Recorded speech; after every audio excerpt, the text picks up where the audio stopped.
نحمدك يا مجيب كل سائل والصلاة والسلام على سيد الأنبياء والمرسلين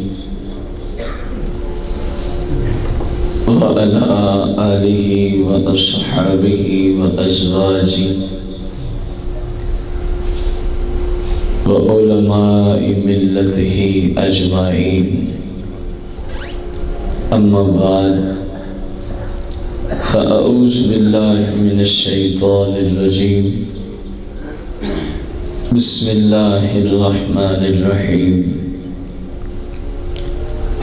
قال الله تبارك وتعالى في القرآن المجيد والفرقان الحميد في شان أولياء الكرام ألا إن أولياء الله لا خوف عليهم ولا هم يحزنون الذين آمنوا وكانوا يتقون آمنت بالله صدق الله العظيم وصدق رسوله النبي الكريم إن الله وملائكته يصلون على النبي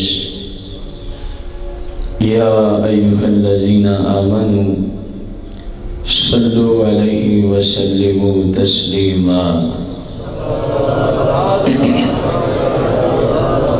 الصلاة والسلام عليك يا سيدي يا رسول الله الصلاة والسلام عليك يا سيدي يا حبيب الله الصلاة والسلام عليك يا سيدي يا شفيع المذنبين الصلاة والسلام عليك يا سيدي يا رحمة للعالمين الصلاة والسلام عليك يا سيدي يا جد الحسن والحسين مولاي صل وسلم دائما أبدا على حبيبك خير الخلق كلهم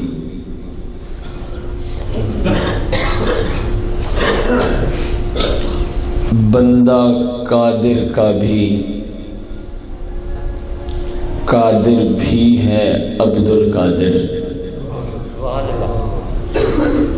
بندہ قادر کا بھی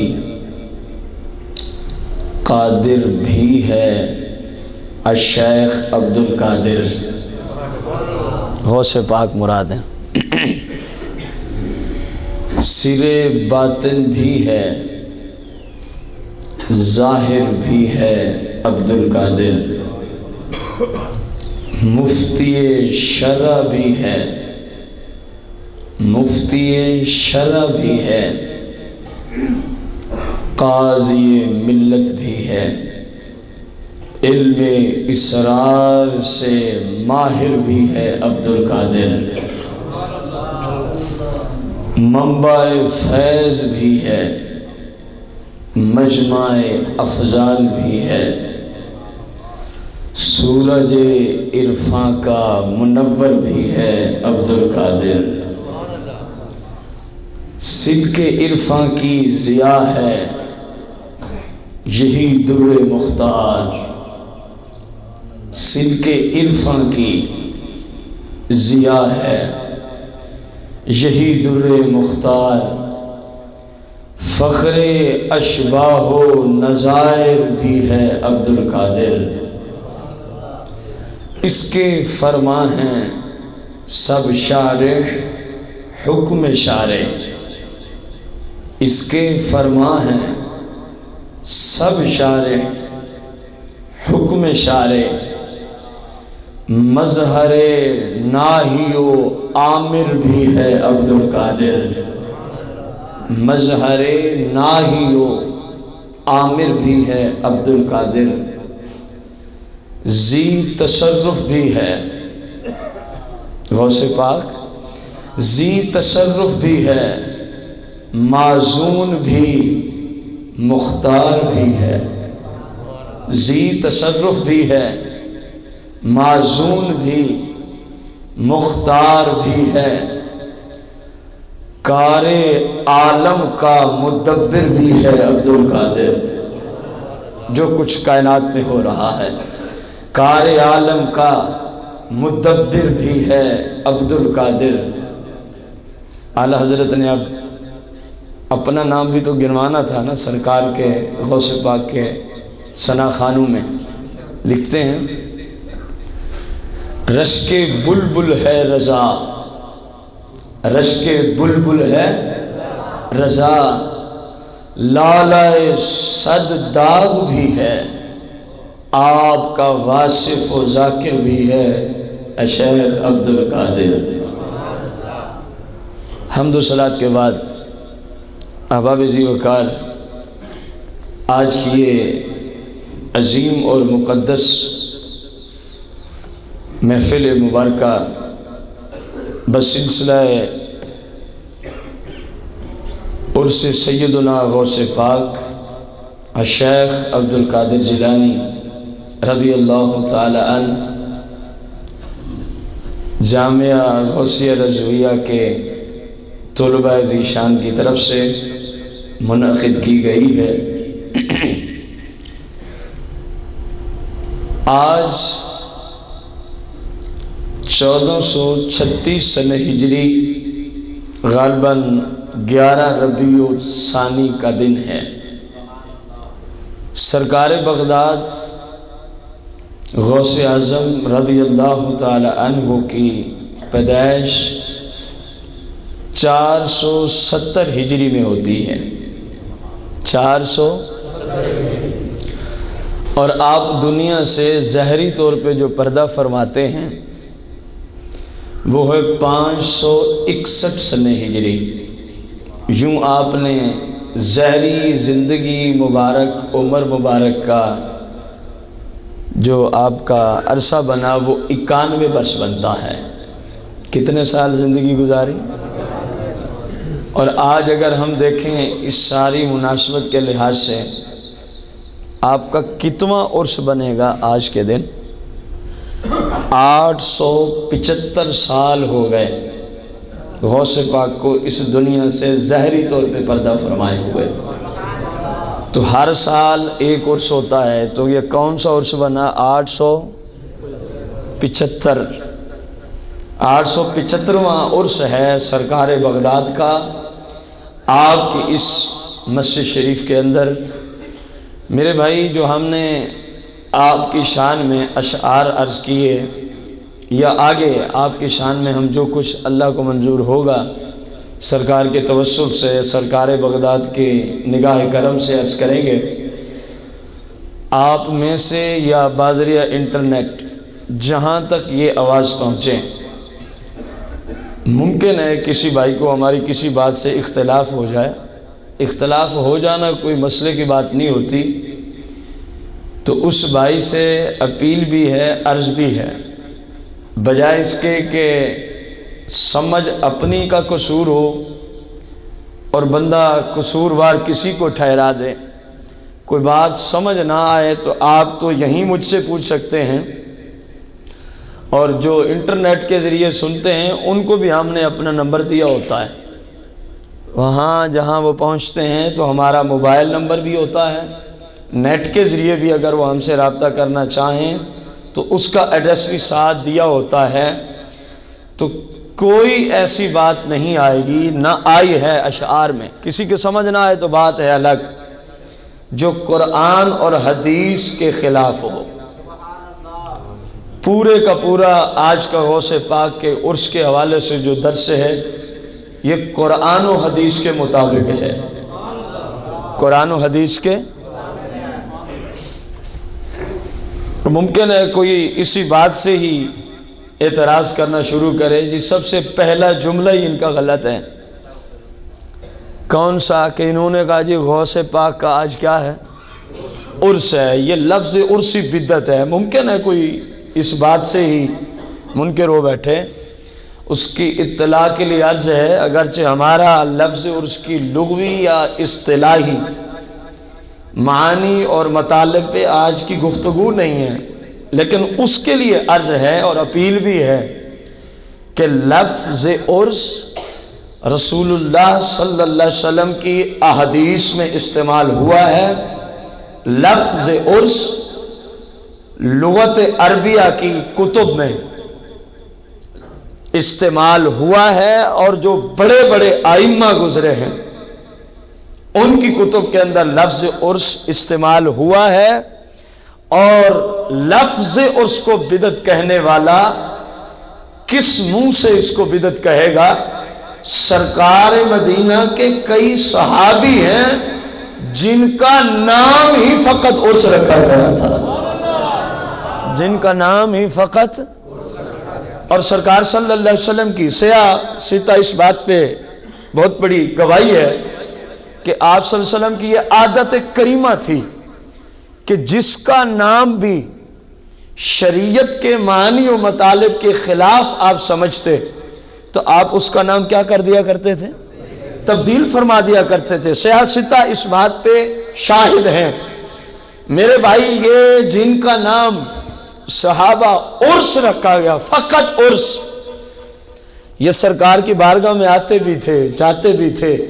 سرکار ممکن ہے ان کو لفظ عرس سے کبھی بلاتے بھی ہوں گے، تو سرکار نے کبھی نہ فرمایا کہ یہ لفظ معنی و مطالب کے اعتبار سے اچھا نہیں، اس لیے تمہارا نام تبدیل کرتا ہوں۔ تو گویا یہ تو وہ لفظ ہے جو سرکار کے صحابہ کے ناموں میں بھی استعمال ہوا، سرکار کی احادیث میں بھی آیا ہے، لغت عربیہ میں بھی آیا ہے، اور سرکار نے ان صحابہ کا نام تبدیل بھی معلوم ہوا۔ لفظ عرس کو جو کہے یہ بدعت ہے، وہ بدعتی قرآن و حدیث کو جانتا ہی نہیں ہے۔ اگر جانتا ہوتا تو کبھی بھی لفظ عرس کو بدعت نہ کہتا، کیونکہ بدعت تو وہ بات ہے جو اس زمانہ میں نہ ہو، بعد میں آئی ہو، اور پھر بدعت کی کئی اقسام ہیں۔ وہ بدعت ناجائز ہے جو اس زمانہ میں نہ ہو، بعد میں آئے، اور قرآن و حدیث کے خلاف ہو، اللہ اور اس کے رسول کی نافرمانی اس کے ذریعے ہوتی ہو، وہ گناہ ہوتا ہے۔ اگر ہر بدعتی حرام اور جہنم میں ہے تو پھر وہ اپنا وجود جو یہ بات کر رہا ہے، کیا اس کا وجود سرکار کے زمانے مقدس میں تھا؟ وہ خود ہی آج کی پیداوار ہے، تو پھر اپنے آپ کو کیا سمجھتا ہے اپنی تعریف کی دنیا میں؟ ہم تو اس تعریف کے قائل ہی نہیں ہیں جو وہ کرتا ہے، ہم تو قرآن و حدیث کے قائل، ہم تو الحمدللہ قرآن و حدیث کے قائل ہیں۔ تو میرے بھائی، کوئی بات اس آج کے عرس مبارک کی مقدس محفل میں قرآن و سنت کے مخالف نہیں ہے۔ ہاں، کسی بھائی کو سمجھ نہ آئے تو وہ رابطہ کرے، پھر سمجھے میری سمجھ کا قصور ہے، پھر سمجھے میری سمجھ کا قصور ہے۔ جس طرح پہلے ہی جملے پہ ممکن ہے جو ہم نے پڑھا کہ آپ قادر کے بندے بھی ہیں اور خود بھی قادر ہیں، اور خود بھی ممکن ہے کوئی کہے یہ تو خالص شرک ہو گیا ہے، یہ تو خالص، اگر یہ شرک ہے تو اللہ رؤوف الرحیم ہے، قرآن کہہ رہے مصطفیٰ کریم بھی رؤوف الرحیم ہے، تو پھر یہ بھی شرک ہونا چاہیے۔ اس طرح کی کثیر مثالیں میں نے پہلے عرض کیا، اگرچہ ہماری یہ بات نہیں ہے، لیکن کسی بھائی کو صرف ذہن دینے کے لیے عرض کیا ہے۔ اگر کہیں جا کے اختلاف ہو جائے تو ہم اس کے اختلاف کرنے سے ناراض نہیں ہوتے، خام خواہ کیچڑ نہ اچھالے، بلکہ پہلے اس اختلاف کے لیے رابطہ کرے، پوچھے کہ آپ نے یہ جملہ کہا ہے قرآن و حدیث کی روشنی میں یہ کیسے ثابت ہوتا ہے؟ قرآن و حدیث کی روشنی میں یہ جملہ اگر ہم قرآن اور حدیث سے ثابت نہ کریں تو پھر ہم غلط کر دیں تو پھر سمجھنا کہ تجھے پہلے پتہ نہیں تھا، اب اللہ نے تجھے بھی علم عطا فرما دیا ہے۔ میرے بھائی، اللہ پاک نے قرآن مجید فرقان حمید میں فرمایا ہے، الا ان اولیاء اللہ لا خوف علیہم ولا هم یحزنون۔ تقریباً ہر مسلمان کو اس آیت کا معنی آتا ہے، مطلب کا پتہ ہے۔ جو اللہ کے دوست ہیں ان کو کوئی خوف نہیں، کسی طرح کا کہیں بھی ان کو غم نہیں ہوگا۔ کہیں بھی ان کو۔ اب وہ ہیں کون؟ الذین آمنوا وکانوا یتقون۔ بس اس بات کو سمجھنے کی ضرورت ہے، اللہ کے دوست کون ہیں جن کو کوئی خوف نہیں، کوئی غم نہیں؟ یہ رب کا قرآن ہے، اور ہم قرآن کے ذریعے سے بتانا چاہتے ہیں کہ ولی ہوتا کون ہے، پیر ہوتا کون ہے۔ میرے بھائی، اللہ نے پہلی شرط لگائی الذین آمنوا، وہ ایمان والا ہوتا ہے، وہ اسلام والا ہوتا ہے، اس کے عقائد قرآن و حدیث کے مطابق ہوتے ہیں، اس کے عقائد قرآن و حدیث کے مطابق ہوتے ہیں۔ تو جس میں یہ شرط نہ پائی جائے وہ کبھی پیر بن سکتا۔ اور دوسری شرط اس کے بعد ہمارے زمانے کی طرف نسبت کریں تو انتہائی اہم ہے، فرمایا وَكَانُوا يَتَّقُونَ، اور یہ یتقون فعل مضارع ہے۔ فعل مضارع پر یہ عربی گرامر ہے، جب کانا یکونو کی گردان داخل ہو جائے تو وہ ماضی استمراری بن جاتا ہے۔ وہ کیا بن جاتا ہے؟ اور ماضی استمراری کا مطلب کیا ہے؟ آج کے اس سانس سے جو میں اس وقت لے رہا ہوں یا آپ لے رہے ہیں، اس سے پیچھے جس دن سے ہم بالغ ہوئے، مکلف کے اعتبار سے میں بات کر رہا ہوں، اس سانس تک، اس سارے زمانے کو لغت عربیہ میں ماضی استمراری کہیں گے۔ اگر صرف لغوی بات ہو تو جب سے ماں کے پیٹ میں ہم نے پہلا سانس لیا، اور جب بھی کسی کو ماضی استمراری سمجھائیں گے تو اسی سانس سے پیچھے جتنا عرصہ گزرا ہے یہ سب کا سب ماضی استمراری ہے، یہ سب کا سب ماضی۔ اب غور کرنا، فرمایا وَكَانُوا يَتَّقُونَ، قرآن نے فعل ماضی استمراری کا ذکر کیا ہے۔ اللہ فرماتا ہے جس کے عقائد صحیح ہوں، جو صحیح مسلک والا ہو، پہلی شرط پیر اور ولی کے لیے۔ قرآن کہہ رہا ہے دوسری شرط ہے وَكَانُوا يَتَّقُونَ، جب سے وہ بالغ ہوا، کیونکہ بندہ مکلف اسی وقت ہوتا ہے جب بالغ ہوتا ہے، اس لیے میں یہ جملہ ملا رہا ہوں۔ جب سے وہ بالغ ہوا، وَكَانُوا يَتَّقُونَ، ہر سانس، ہر اس کا لمحہ رسول کریم صلی اللہ علیہ وسلم کی شریعت کی خوشبو سے مہکتا ہوا نظر آتا ہو، رسول اللہ کی سنت کی خوشبو سے وہ تر و تازہ نظر آتا ہو۔ فرمایا جس بندے میں یہ معیار پایا جائے، اے میرے بندو، وہ میرا دوست بھی ہوتا ہے، ولی بھی ہوتا ہے، وہ پیر بھی ہوتا ہے۔ ہم تو ایسے پیروں کا عرس مناتے ہیں، ہم تو ایسے پیروں کے مناقب ذکر کرتے ہیں، ہم تو ایسے اولیاء عظام کی محافل سجاتے ہیں جن کی ہر سانس مصطفیٰ کریم کی سنت کی خوشبو کا بیان بنتی ہے، اور ان کے جسم سے، ان کے اس مکان سے، ان کی اس رہائش سے، ان کے اس چلنے والے راستے سے، بیٹھنے والی جگہ سے، گفتگو کرنے والے انداز سے، دیکھنے والی نگاہ سے، سننے والے کانوں سے، ان کے ان مقدس ہاتھوں سے، ان کے مبارک پاؤں سے ہم جس طرف بھی نسبت کریں، ماضی استمراری کہ ساری زندگی اس اللہ کے بندے نے مصطفیٰ کریم کی شریعت اور سنت کے مطابق ہر لمحہ بسر کیا ہو۔ قرآن کہتا ہے ایسا بندہ ہوتا ہے اللہ کا حقیقی دوست۔ اور اہل سنت بھی صرف ایسے پیروں کو مانتے ہیں۔ کوئی پاگل قسم کے لوگ شریعت کے خلاف کام کر کے کہیں جی یہ بھی عرس ہے، جس کو اسلام ہندوؤں کا میلہ کہتا ہو، اگر کوئی پاگل کھڑا ہو کے کہے یہ بھی عرس ہے تو اس پاگل کے اس جملے کی وجہ سے اہل سنت کے مسلک پر کیچڑ اچھالنا یہ بہت بڑی ناانصافی ہوتی ہے۔ میرے بھائی میں کہہ رہا ہوں، اور جو آج اس محفل میں آپ سنیں گے، اہل سنت کے نزدیک اسی کو کہا جاتا ہے کسی ولی اللہ کا عرس، کسی ولی اللہ کا۔ اس عرس میں تلاوت ہوتی ہے، اس عرس میں نعت خوانی ہوتی ہے، اس عرس کی محفل میں درس قرآن اور درس شریعت و درس حدیث ہوتا ہے، اس عرس میں مل جل کے ذکر اذکار کرتے ہیں۔ عرس کی مقدس محفل میں اگر چاہیں تو کھانے کا اہتمام کر کے اپنے آئے ہوئے معزز مہمانوں کو کھانا بھی کھلایا جاتا ہے۔ یہ سارے کام ہیں عرس کی حیثیت میں۔ میرے بھائی، کائنات میں کوئی ایسا بھائی کلال نہ پیدا ہوا ہے، نہ قیامت تک پیدا ہو سکتا ہے، جو ان سارے کاموں میں سے جو میں نے ابھی گنوایا، جو کچھ اہل سنت کے نزدیک عرس میں ہوتا ہے، کسی ایک کام کو بھی قرآن و حدیث کے مخالف ثابت کر سکتا؟ کیا قرآن پڑھنا بدعت ہو گیا؟ عرس میں قرآن پڑھا جاتا ہے، میں نے بھی پڑھا ہے۔ کیا سرکار صلی اللہ علیہ وسلم یا آپ کے جو حقیقی نائبین ہیں ان کی شان میں کوئی ذکر اذکار کیا جائے تو یہ معاذ اللہ حرام ہو جاتا ہے؟ میرے بھائی، یہ سب قرآن و سنت کے مطابق ہے، یہ سب قرآن و سنت کے مطابق ہے۔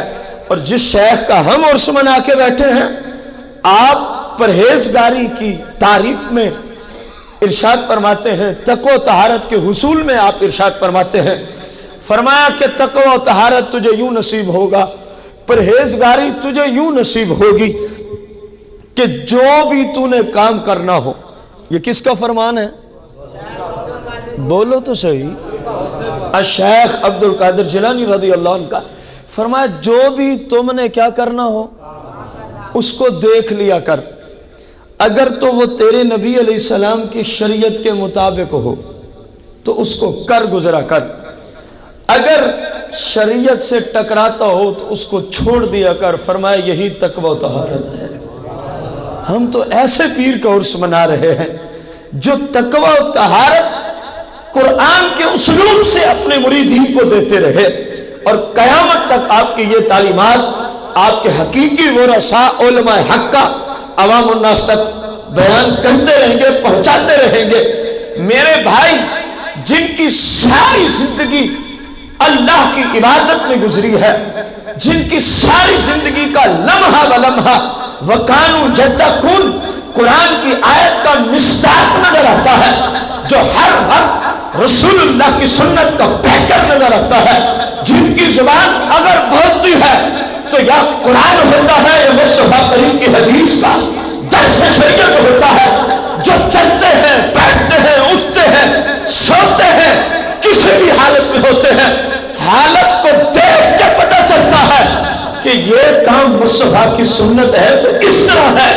جن کے چلنے پھرنے کردار سے رسول اللہ کی حدیث، سنت اور شریعت کا درس لوگ سمجھ جایا کرتے تھے، اگر ایسے اولیاء کے مناقب بیان کرنا بدعت و حرام ہو گیا ہے تو خدا کی قسم پھر کائنات میں نیکی کسی چیز کا نام نہیں رہتا، پھر کائنات میں کسی چیز کا نام نیکی بچتا۔ یہ قرآن و سنت کے عین مطابق ہے۔ میں ذکر کروں غوث پاک کا، میری مجال کیا ہے؟ میری کیا مجال ہے؟ میری کیا اوقات ہے؟ غوث پاک ولیوں کے امام سردار، میرے بھائی غور کرنا، ولی کی تو وہ شان ہے کہ یہ تو اس زبان سے بھی کلمات نکلے ہیں۔ ولی کی شان میں جس زبان پہ بولتا رب ہے، جس زبان پہ بولتا، پوری ملت اسلامیہ میں جتنے بھی شریعت کے احکامات ہیں، صرف دو باتوں پر اعلان جنگ کیا ہے اللہ جل شانہ نے۔ غور کرنا، ایک قرآن میں آئے ہے اور دوسرا رسول اللہ کی حدیث ہے، اور سیاہ کی حدیث ہے۔ سرکار نے کیا فرمایا؟ بخاری مسلم میں حدیث قدسی ہے، اللہ نے جبریل کو فرمایا محبوب کو یہ کلمات دے، اور محبوب نے ادا کر دیے۔ اب ولی کی شان میں مصطفیٰ کریم بھی اور رب بھی، تو ہماری کیا مجال کہ ہم ان کی شان بیان کر سکیں؟ ہم تو اپنی مغفرت کا ایک ذریعہ اور سبب بناتے ہیں کہ ان لوگوں کی یاد میں بیٹھیں گے تو انہیں بھی پتا ہے، غوث پاک کو بھی پتا ہے کہ آج فلاں جگہ فیصل آباد مانا والا میں جامع مسجد غوثیہ رضویہ میں احباب بیٹھے ہیں، صرف میرے ذکر کی محفل کو سجا کے بیٹھے ہیں، وہ بھی اس بات کو جانتے ہیں۔ سرکار نے فرمایا جو اللہ کے ولی کا دشمن ہو اللہ اس کے ساتھ اعلان جنگ کرتا ہے۔ دیکھیں ولی کی شان میں خود سرکار نے بھی کلمات ادا فرمائے اور کثیر احادیث مبارکہ ہیں۔ دیکھیں ایک اور حدیث میں صحابہ کو سرکار فرما رہے ہیں جاؤ اویس کرنی کے پاس۔ میں پہلے یہ ضمناً بتا دوں کہ جو کچھ کیا جا رہا ہے یہ عین قرآن و سنت ہے۔ جاؤ اویس کرنی کی شان جن کو بھیجا جا رہا ہے ان سے زیادہ ہے؟ نہیں بھائی، خلفائے راشدین میں سے 2 بندوں کو بھیجا جا رہا تھا، مولا کائنات اور شہنشاہ عدالت فاروق اعظم جیسی ہستیوں کو۔ یہ صحابی بھی ہیں، خلفائے راشدین میں بھی ہیں، عشرہ مبشرہ میں بھی ہیں، قطعی جنتی بھی ہیں، اور اویس کرنی تو صحابی ہی نہیں ہے، اللہ کا ولی ہے۔ اللہ کے محبوب نے فرمایا ہے تم دونوں نے کس کی بارگاہ میں جانا ہے اور کیا کرانی ہے؟ کس کے لیے کرانی ہے؟ کس بات کی کرانی ہے؟ بخشش و مغفرت کی۔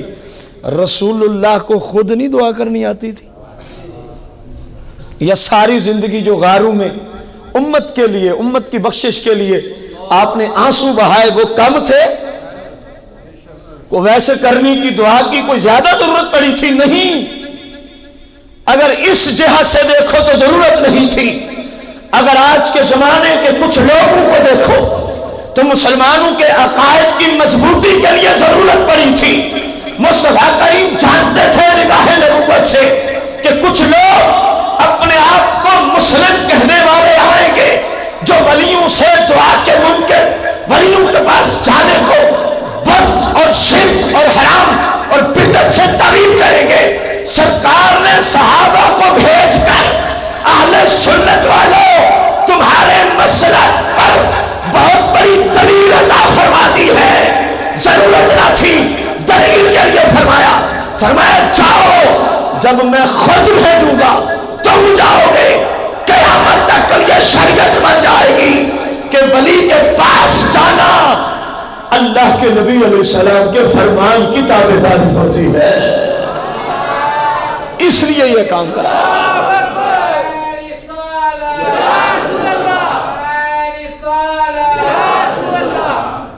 اس لیے یہ کام کرایا گیا تھا۔ ہیں بڑی شان والے اور اپنے سے کم شان والے کی طرف جا رہے ہیں، کیونکہ آرڈر جو سرکار مدینہ علیہ السلام کا ہے، آرڈر جو سرکار ہے، یہ تو ایک بڑی بحث ہے نا کہ جب ایسے لوگ پہنچے تو وہ کیسے پیش آئے، وہ ایک اپنے نظام میں محو تھے آگے۔ خیر معلوم ہوا حقیقی ولیوں کے پاس جانا، ان سے دعا کرانا سرکار علیہ السلام سے ثابت ہے، اور یہی شریعت مبارکہ ہے، اور یہی شریعت ہے، اور ضروری بھی نہیں ہے۔ اچھی بات ہے کہ بندہ وہاں تک جا پہنچے، ان کے دربار تک۔ اگر کسی وجہ سے نہ جا سکتا ہو، جس طرح ہم میں سے اکثریت بغداد نہیں جا سکتی، تو غوث پاک کے اپنے فرامین علی شان ہے، تو کائنات میں کہیں بھی ہے، میرے وسیلے اور واسطے سے رب سے مانگ کے تو دیکھ۔ شریعت ان تک پہنچا دیتی ہے بات، اللہ نے ان کو یہ طاقت دی ہے، یہ پاور دی ہے۔ الشیخ عبد القادر جیلانی رضی اللہ تعالی عنہ کے مناقب کی طرف آتے ہیں۔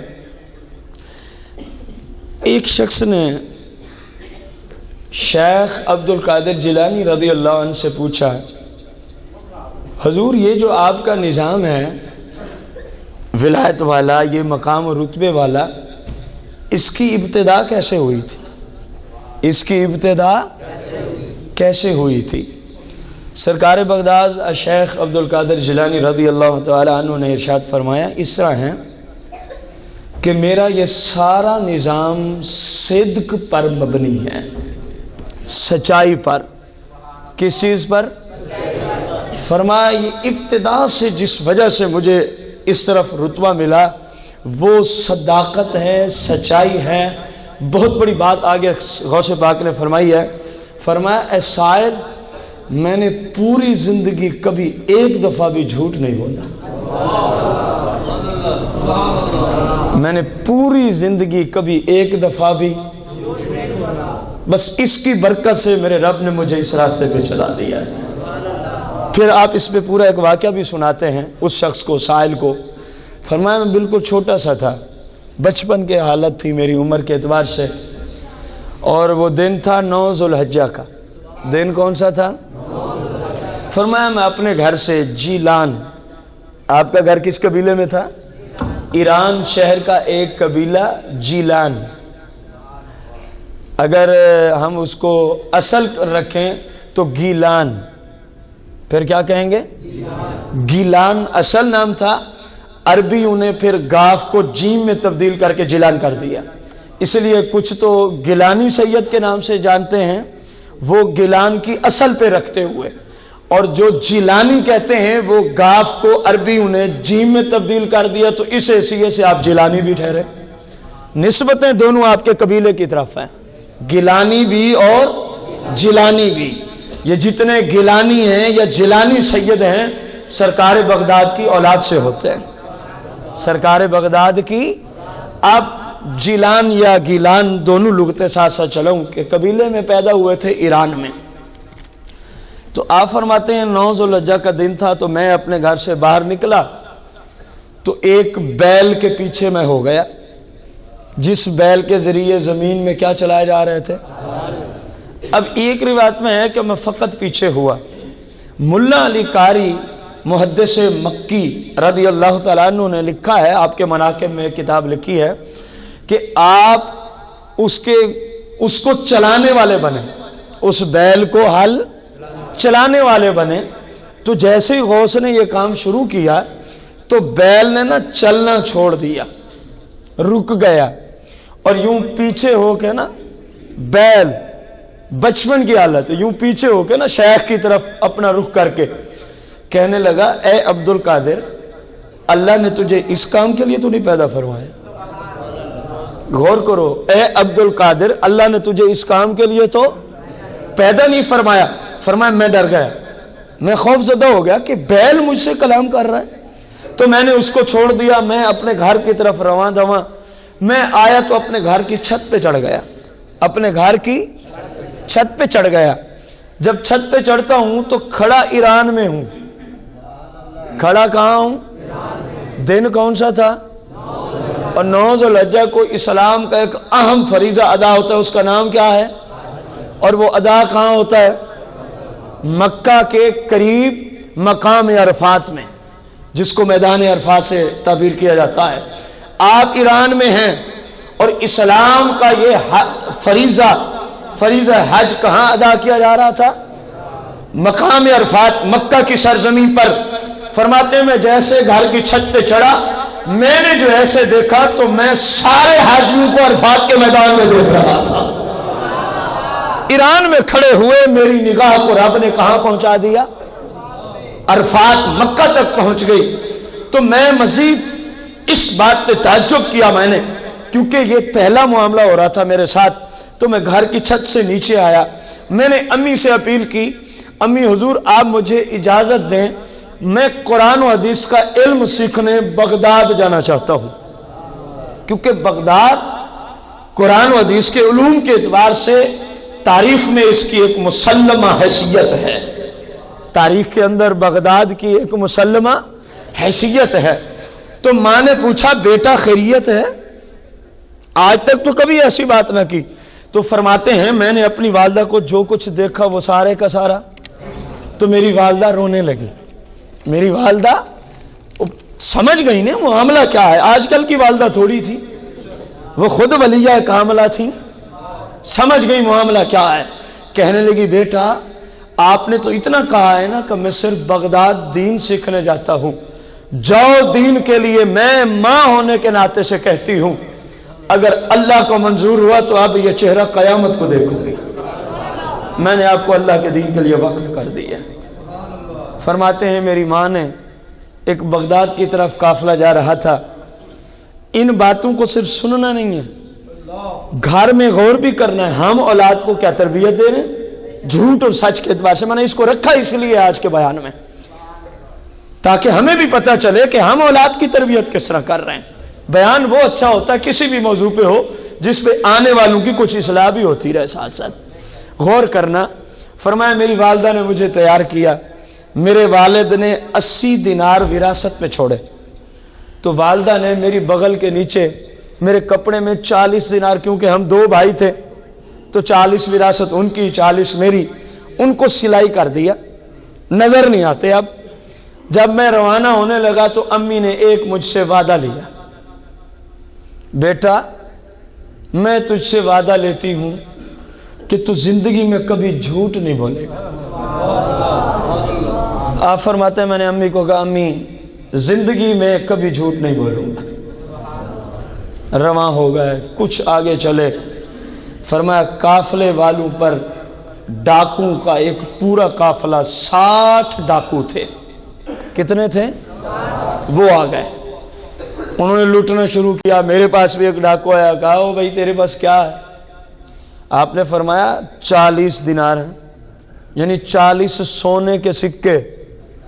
ظاہری حالت نہیں بتاتی تھی کہ اس بچے کے پاس اتنی قیمتی دولت ہوگی، اور اس نے ظاہری طور پہ دیکھا کچھ نظر بھی، کہنے لگے یہ بچہ ویسے ہی مذاق کر رہا ہے، چلا گیا۔ ایک اور ڈاکو آیا، اس نے پوچھا، شیخ فرماتے میں نے اس کو بھی وہی جواب دیا، حتیٰ کہ سارے قافلے کو لوٹ لیا۔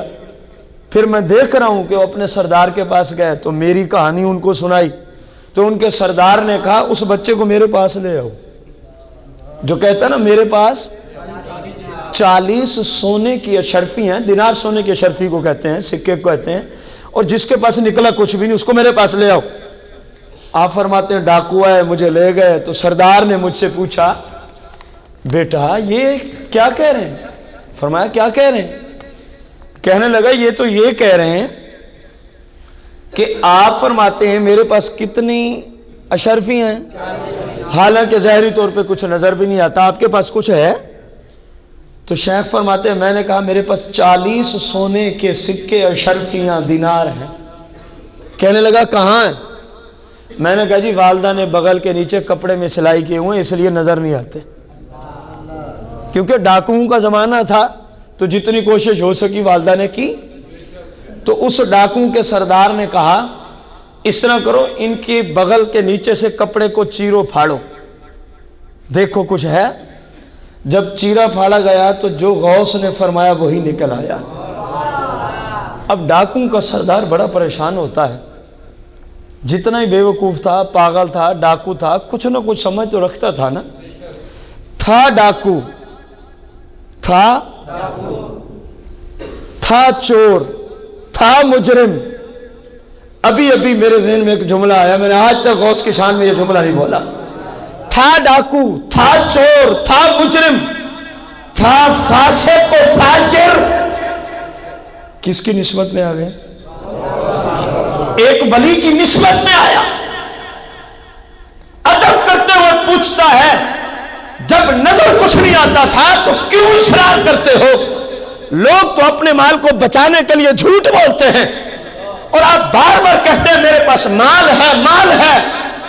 وجہ کیا ہے بیٹا؟ فرمایا وجہ یہ ہے میری ماں نے مجھ سے وعدہ لیا ہے کہ بیٹا زندگی میں کبھی جھوٹ۔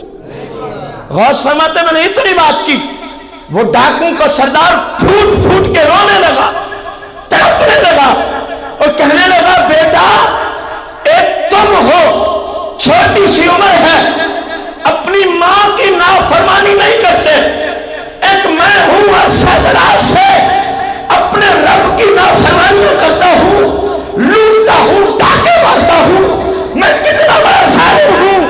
آپ تو ماں کی نافرمانی نہیں کرتے، اپنا نقصان کرنے کو تیار ہو گئے۔ بیٹا مجھے لگتا ہے تم کوئی بہت بڑی شان کے والے ہو، خدا را میں اپنا ہاتھ تمہارے ہاتھ پہ رکھتا ہوں، میں توبہ کرتا ہوں مجھے بھی اپنے جیسا نیک بندہ بنا دو۔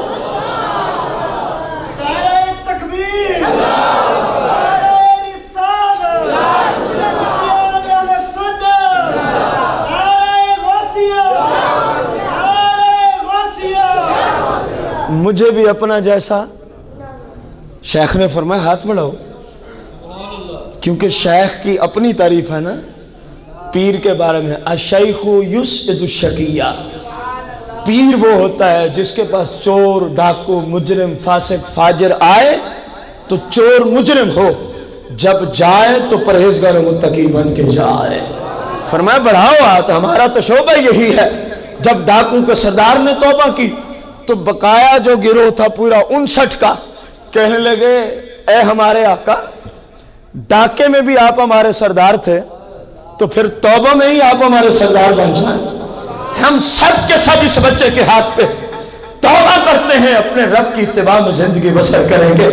میرے بھائی دیکھو، سرکار بغداد غوث پاک ولی کی حیثیت سے تھے، ڈاکو نے ایک ولی کا اتنا احترام کیا، رب نے اس کو ڈاکو گری سے چھڑوا کے جان معاشرے کا ایک نیک بندہ بنا دیا ہے۔ تو معلوم ہوا ولیوں کا احترام کرنے سے اللہ کی رحمت بندے پہ چھما چھم برسنا شروع ہو جاتی ہے۔ ولی کی صحبت میں آنے سے، ولی کے پاس بیٹھنے سے رب کا اتنا کرم ہوتا ہے۔ کئی سال جو مجرم تھے ایک لمحے کے لیے ولی کی صحبت میں آئے، رب نے ان کی ساری گندی زندگی کو تقوی و طہارت میں ولی کی برکت سے تبدیل کر کے رکھ دیا ہے۔ یہ ہے ولی کے پاس بیٹھنے کی برکت، یہ ہے ولیوں کے آستانوں پہ جانے کی برکت، یہ ہے اولیاء سے نسبت رکھنے کی برکت۔ میرے بھائی یہ کوئی ایک بات نہیں، شیخ کی زندگی میں اس طرح کے ہزاروں واقعات ہیں کہ بڑے بڑے پاپی مجرم آتے، جب شیخ کے چہرے کی زیارت کر لیتے وہی تڑپنا شروع کر دیتے اور کہتے شیخ ہم آپ کے ہاتھ پہ توبہ کرنے کے لیے تیار ہیں۔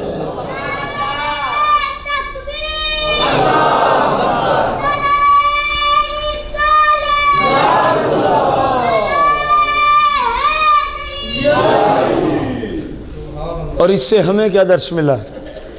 والدین کو کہ اولاد کو جھوٹ کی تربیت مت دینا۔ یہ سارا کمال تو پیچھے ماں کا ہے نا، سچ کی وجہ سے سب کچھ ہوا ہے نا۔ اگر ماں ہی کہتی بیٹا جب کوئی پوچھے کہہ دینا میرے پاس کچھ نہیں ہے۔ ہمارے ہاں جو تربیت ہے وہ آپ کے سامنے، میں اس پہ کیا کیا بولوں۔ باپ گھر میں بیٹھا ہے، بچے کو کہہ رہا ہے اس کو کہہ دو جو باہر آیا ابو گھر ہی نہیں ہے۔ بھائی تجھے قرآن نے اس معاملے میں اجازت دی ہے، تو اجازت ہی نہ دے اس کو، وہ دستک دیتا رہے تو اجازت ہی نہ دے۔ اگر تو نہیں ملنا چاہتا جھوٹ تو نہ بول، قرآن میں اس بات کی اجازت ہے۔ اگر تو کسی کو نہیں ملنا چاہتا تو اس کی دستک پہ اجازت ہی نہ دے، اور آنے والے کو حکم ہے جب اجازت نہ ملے تو بخوشی رضا واپس لوٹ جانا۔ فرمایا یہی تمہارے حق میں بہتر ہے، یہی تمہارے حق میں۔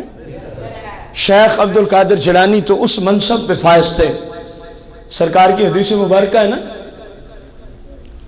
العلماء امتی کانبیاء بنی اسرائیل، او کما قال علیہ السلام۔ فرمایا میری امت کے جو حقیقی علماء ہوں گے ان کی شان، ان کی پاور، قوت، طاقت ایسے ہی ہوگی کانبیاء بنی اسرائیل، جس طرح بنی اسرائیل کے نبیوں کو طاقتیں دی جاتی تھی۔ اس کا یہ مطلب ہرگز نہیں کہ ولی نبی جیسا ہوتا ہے، ہرگز نہیں، ہرگز نہیں۔ جو کسی غیر نبی کو نبی کہے وہ کافر ہے، جو کسی غیر نبی کو نبی کہے وہ یا نبی کے برابر کہے یا ولی سے شان میں بڑھا، ولی کی شان نبی سے بڑھا دے، وہ اسلام سے خارج ہے۔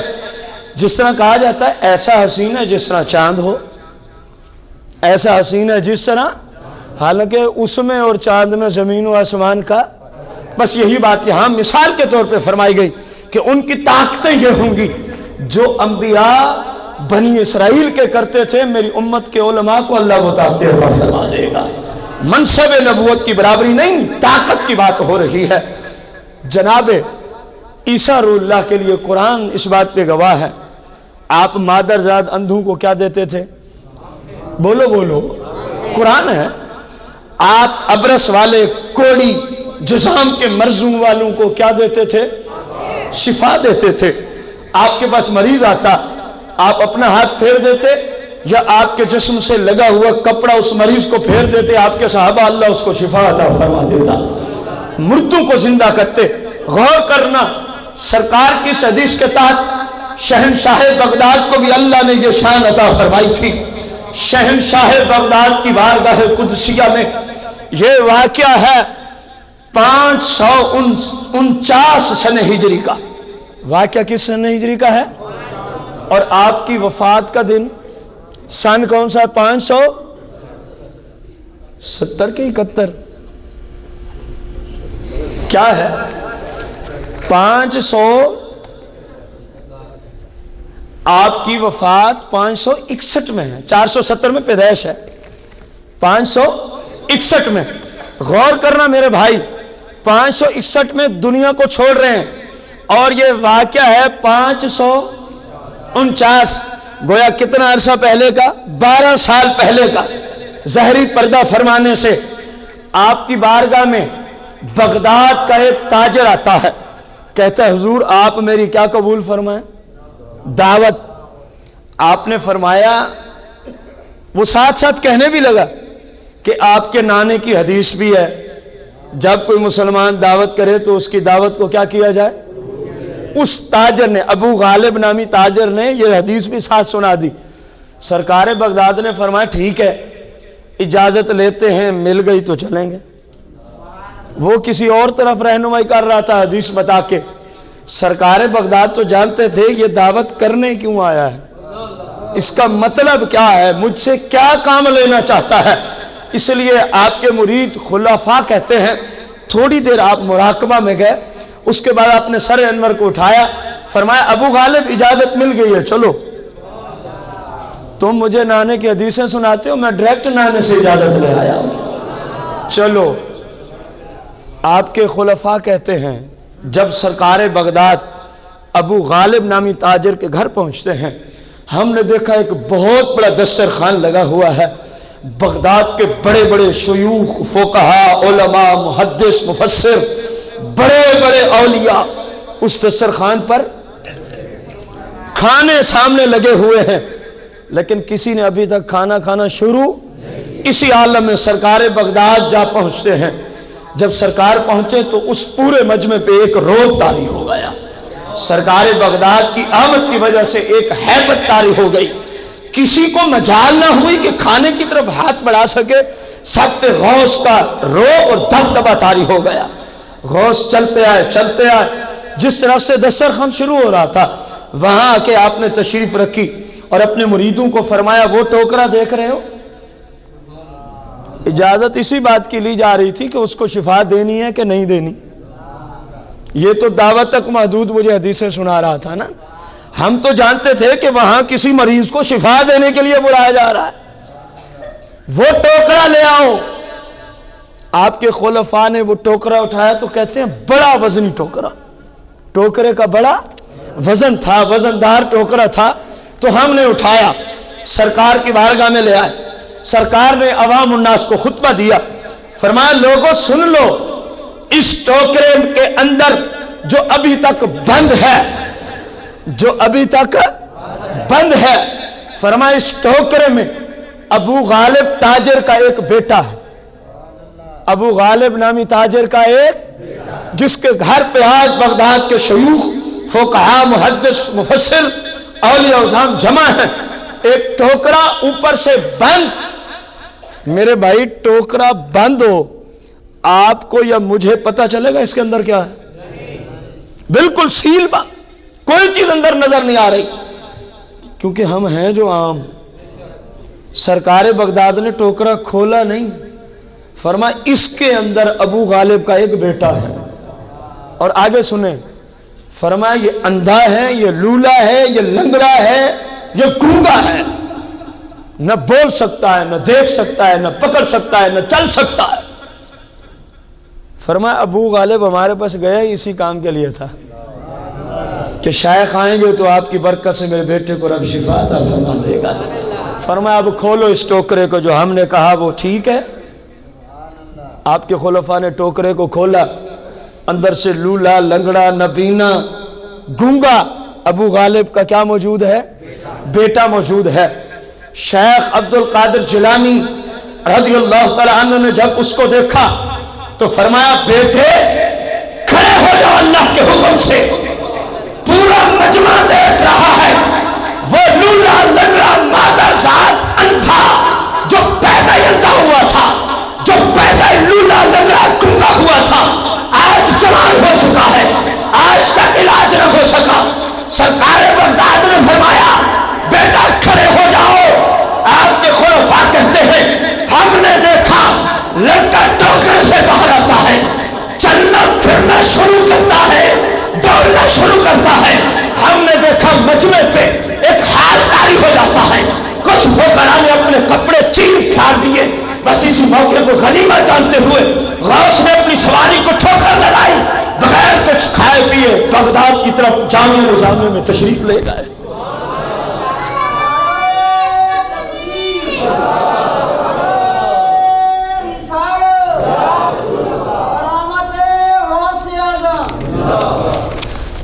آپ واپس پیچھے شور برپا ہو گیا۔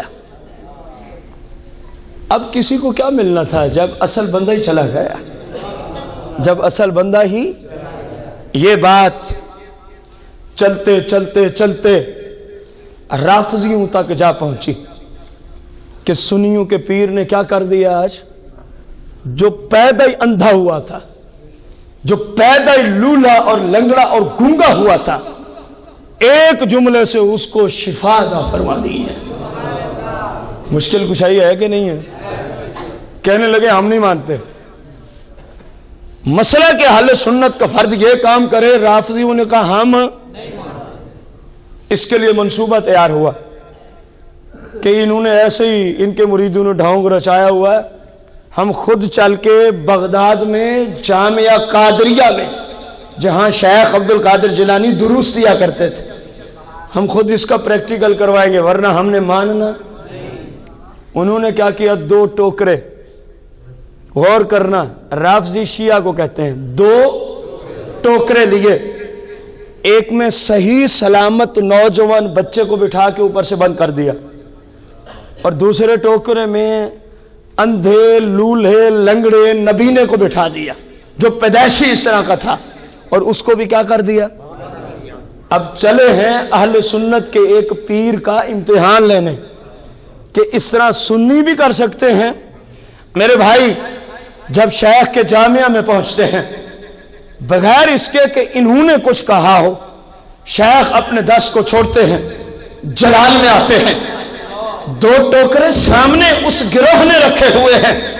آپ اپنے بیٹے عبد الرزاق کو فرماتے ہیں بیٹا عبد الرزاق ذرا ان ٹوکروں کو قریب تو کرنا۔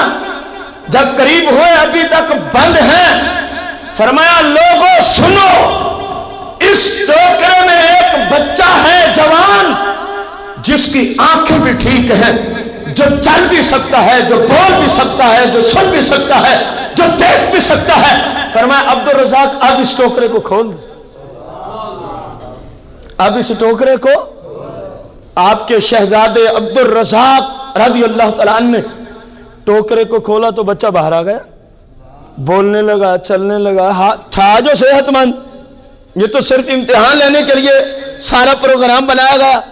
فرمایا دیکھ لیا ہے، چلتا پھرتا لے آئے ہو، سنتا بولتا دیکھتا لے آئے ہو نا، میں نے پہلے بھی بتا دیا، چلا کے بھی دکھا دیا۔ فرمایا لڑکے بیٹھ جا۔ کیا فرمایا؟ او لڑکے بیٹھ جا۔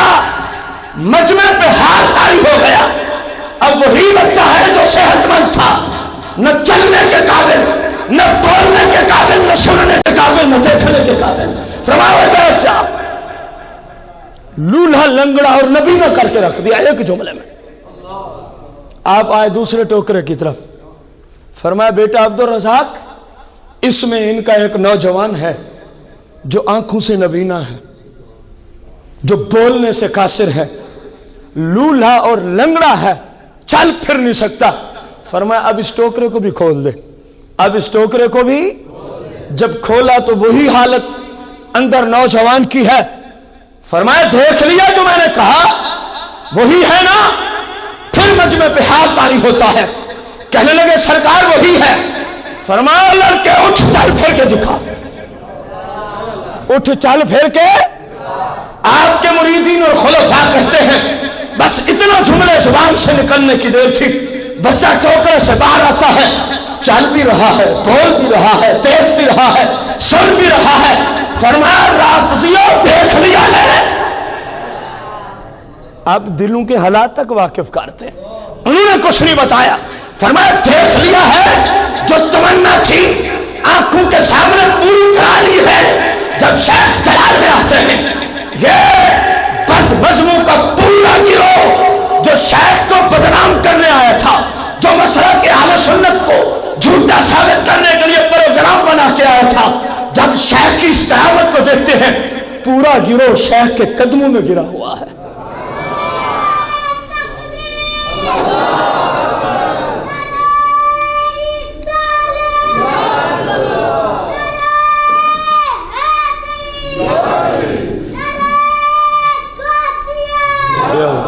پورا گروہ شیخ عبد القادر جیلانی کے، اور ہاتھ جوڑ کے عرض کر رہے ہیں حضور ہم اپنے اس گندے مسلک سے توبہ کرتے ہیں، خدا را کلمہ پڑھا کے اپنا ہم مسلک سنی بنا دیجئے۔ پورا گروہ شیخ کی اس کرامت کو دیکھ کے اپنے صاحب کا مسلک کو چھوڑ کر کلمہ پڑھ کے اہل سنت کے مسلک میں داخل ہو جاتے ہیں۔ بھائی ہم تو ایسے ولیوں کے ذکر کرتے ہیں، ہم تو ایسے اولیاء کی محافل سجاتے ہیں کہ جن کی نسبت میں کافر بھی آئے تو اسلام لے کے واپس لوٹتا ہے۔ اسلام لے کر شیخ عبد القادر جیلانی رضی اللہ تعالی عنہ کی بارگاہ قدسیہ میں آپ کا ایک مرید آتا ہے۔ ان دنوں بغداد میں قحط سالی تھی۔ بغداد میں قحط سالی کا معنی ہوتا ہے کہ کھانے پینے کی اشیاء کم ہو گئی تھی، لوگ بھوک پیاس سے مر رہے تھے۔ اس نے کہا جی میں نے سرکار بغداد رضی اللہ عنہ کی بارگاہ قدسیہ میں اپیل کی، حضور ایک تو میرے گھر کے افراد زیادہ ہیں، دوسرا بغداد میں قحط ہے، آپ کو بھی پتہ ہے، تو آپ میری کوئی مشکل کشائی فرما دیں، آپ میری کوئی مشکل کشائی فرما دیں۔ سرکار بغداد نے اپنے خلفاء کو فرمایا کہ اس کو اس وزن جتنے گندم دے دو۔ وہ ایک خاص پیمانہ تھا، آج کل کے وزن کے اعتبار سے ہم اس پیمانے کو دیکھیں تو جس میں 14 کلو گرام گندم آتی تھی آج کل کے وزن کے اعتبار سے، اس کو یہ دے دو۔ آپ کو مل گئی۔ آپ نے فرمایا اس کو آج کل تو ہمیں ملتے ہیں نا جس وغیرہ کے بنے ہوئے جن میں ہم گندم کو رکھتے ہیں، اس زمانے میں مٹی سے بنا کرتے تھے۔ اس زمانے میں فرمایا اس کے اندر جا کے ڈال دینا اور بیوی کو کہہ دینا بس جتنی ضرورت ہو نکالتے رہنا، اس کو دیکھنا نہیں ہے، اس کو دیکھنا، بس جتنی ضرورت ہو نکالتے رہنا، اس کو تم نے دیکھنا۔ یہ شخص کہتا ہے میں گھر لے گیا، حسب وصیت بیوی کو کہہ دیا۔ 1 سال گزر گیا، دوسرا سال گزر گیا، تیسرا سال گزر گیا، 5واں سال گزر گیا۔ میری بیوی نے کہا اس میں ہے کیا آخر؟ ناقص العقل ہوتی ہے نا عورت، جبکہ کہا گیا تھا دیکھنا نہیں۔ 5 سال بیت گئے، کہنے لگی دیکھوں تو صحیح یہ کون سا گندم کا سمندر ہے جو 5 سال ہم کھا رہے ہیں ختم ہونے کا نام نہیں لیتا۔ سرکار بغداد کا مرید کہتا ہے جب میری بیوی نے کھولا نا تو جتنا سرکار نے ہمیں دیا تھا اتنا گندم باقی تھی۔ 5 سال کھاتے رہے، گندم اسی طرح باقی ہے۔ پھر جتنا 14 کلو کام آنی تھی وہ ہمارے کام آ گئی، ختم ہو گئی۔ تو میں سرکار بغداد کی بارگاہ قدسیہ میں پہنچا، میں نے عرض کی حضور معاملہ تو اس طرح ہو گیا، معاملہ تو اس طرح ہو گیا ہے۔ سرکار بغداد نے فرمایا میں نے روکا نہیں تھا حضور، بس بیوی سے غلطی ہو گئی ہے۔ فرمایا کاش کہ اگر تیری بیوی اس کو نہ دیکھتی، اے میرے مرید جب تک تو اور تیری نسل باقی تھی یہ گندم کبھی ختم نہ ہوتی۔ کاش کہ تم نے میری حسب وصیت اس کو پورا کیا ہوتا تو یہ زندگی بھر تمہارے گھر سے گندم کا خزانہ ختم ہی۔ بھائی ایسے لوگ ہوتے ہیں اللہ کے دوست، اللہ کے ولی۔ پھر وہ حدیث قدسی بھی ان پہ سچی آتی ہے جو بخاری میں ہے، جو سیاہ میں ہے، کہ جب اللہ کا ولی اللہ کی بارگاہ میں اس رتبے تک پہنچ جاتا ہے تو رب فرماتا ہے پھر زبان ان کی ہے بولتے ہم ہیں، پھر ہاتھ قدرت کے ہوتے ہیں پکڑتے وہ ہیں، یعنی قدرت کی ساری طاقت ان کے اندر وہ مظہر قدرت بن جاتے ہیں، بیٹھے بغداد میں ہوتے ہیں، پوری کائنات کو یوں دیکھتے ہیں جس طرح بندہ ہاتھ کی ہتھیلی کو دیکھ لیتا ہے، جس طرح بندہ ہاتھ کی۔ سرکار بغداد اس منصب پر فائز تھے۔ سرکار بغداد غوث پاک رضی اللہ تعالیٰ عنہ اپنے جامعہ میں اپنے مریدین کو، متوسلین کو درس شریعت دے رہے تھے۔ کیا دے رہے تھے؟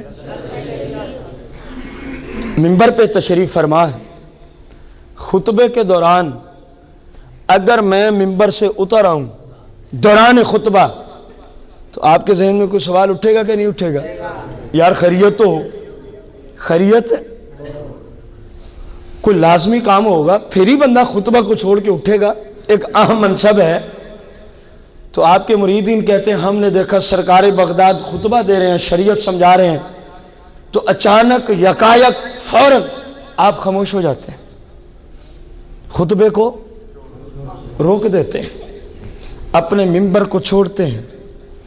آپ کے سامنے مجلس میں ایک شخص اونگ کی حالت میں بیٹھا ہوا تھا، آپ اس کے قریب جا کے ہاتھ باندھ کے یوں کھڑے ہوئے۔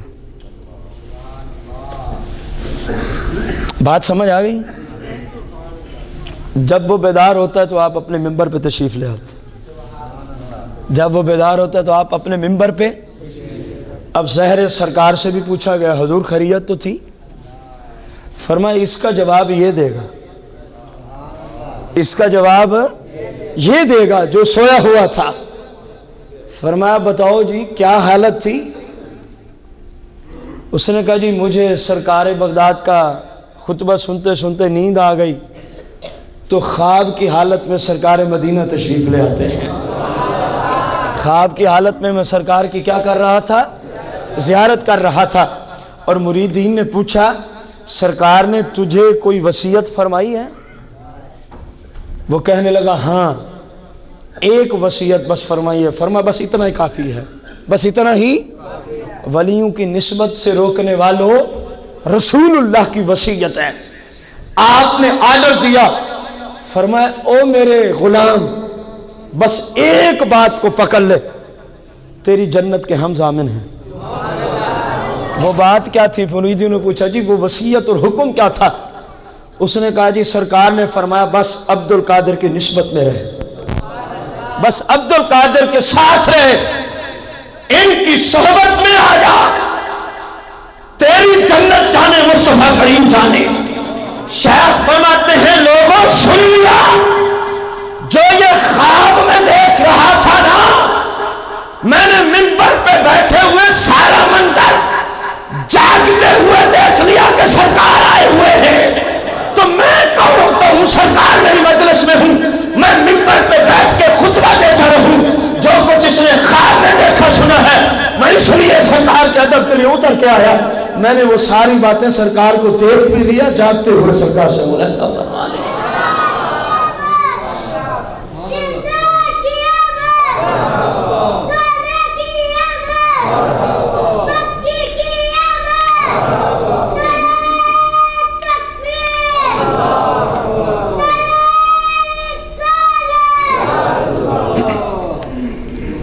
سرکار بغداد رضی اللہ تعالیٰ عنہ کا ایک مرید کسی قافلے میں کئی دنوں کے سفر پر مسافت کے اعتبار سے بغداد سے دور تھا، تو اچانک اس قافلے پر ڈاکو ٹوٹ پڑے۔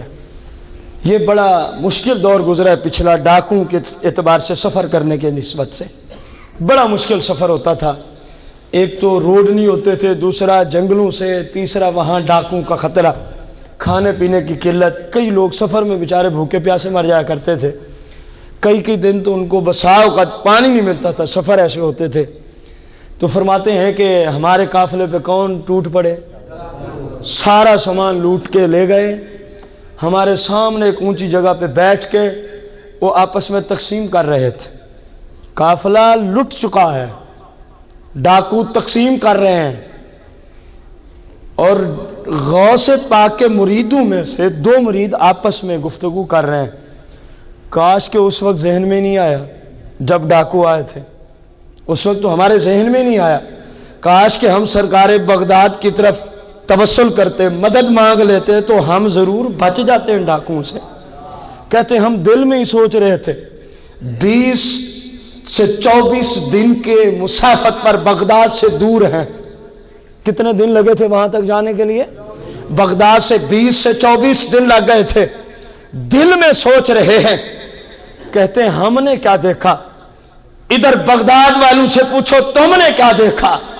کہتے ہیں ٹائم ظہر کے قریب کا تھا، شیخ عبد القادر جیلانی وضو فرما رہے تھے، تو شیخ نے اپنی مبارک جوتے کو پکڑا اور یوں ہوا میں چھوڑ دیا، پھر دوسرے کو پکڑا، ہوا میں چھوڑ دیا۔ یہ بغداد والوں کے جملے ہیں جو شیخ کے پاس بیٹھے ہیں، جو 20 سے 24 دن کی مسافت میں جنگل میں لٹ گئے، جو دل میں رکھ کے بیٹھے ہیں کاش کہ غوث کو پکارا ہوتا تو یہ ڈاکو میں نہ لٹتے، حالانکہ لٹ چکے ہیں۔ سامنے وہ 2 ڈاکو، ان ڈاکو کے 2 ڈاکو جو سردار تھے سامان تقسیم کر رہے تھے، کہتے ہم نے دیکھا ہوا سے ایک عجیب و غریب آواز محسوس ہوتی ہے۔ تھوڑی دیر گزری، ایک جوتا اس ڈاکو کے سر پہ لگتا ہے، وہ مر جاتا ہے، دوسرے کو لگتا ہے، وہ مر جاتا ہے۔ سارے ڈاکو حیران ہو جاتے ہیں جو ان کے چیلے چمچے کرتے تھے کہ ہمارے آقوں کو کیا ہو گیا۔ کہنے لگے یہ کوئی بہت بڑی بات ہے، اس طرح کرو جو ان کا سامان لوٹا ان کو واپس کرو، شاید ان میں کوئی ولی کی نسبت کا بندہ رہتا ہے جن کی مدد ان کو پہنچ چکی ہے۔ کہتے ہیں ان ڈاکوؤں نے اپنے سرداروں کی موت کی وجہ سے تمام قافلے والوں کا لوٹا ہوا مال کیا کر دیا؟ کہنے جی ہم چلے گئے اپنے کام پہ۔ اب بغداد والے حیران بیٹھے ہیں، آپ نے جو اپنے مبارک جوتے ہوا میں چھوڑے وہ کہاں گئے؟ ان کو تو پتہ ہی نہیں، وہ آپ کے خلفاء حیران ہیں۔ کہتے وہ قافلہ اپنی تجارت کو پورا کر کے واپس آتا ہے تو سرکار بغداد کی بارگاہ قدسیہ میں آپ کے جامعہ کے لیے کافی کپڑے، کچھ اشرفیاں، کچھ اور تحائف اور ساتھ ساتھ سرکار بغداد کی وہ مبارک جوتے بھی ساتھ لے آئے۔ حضور یہ لیں، آپ کا شکریہ، آپ کی مہربانی کہ آپ مشکل وقت میں ہمارے کام آ گئے۔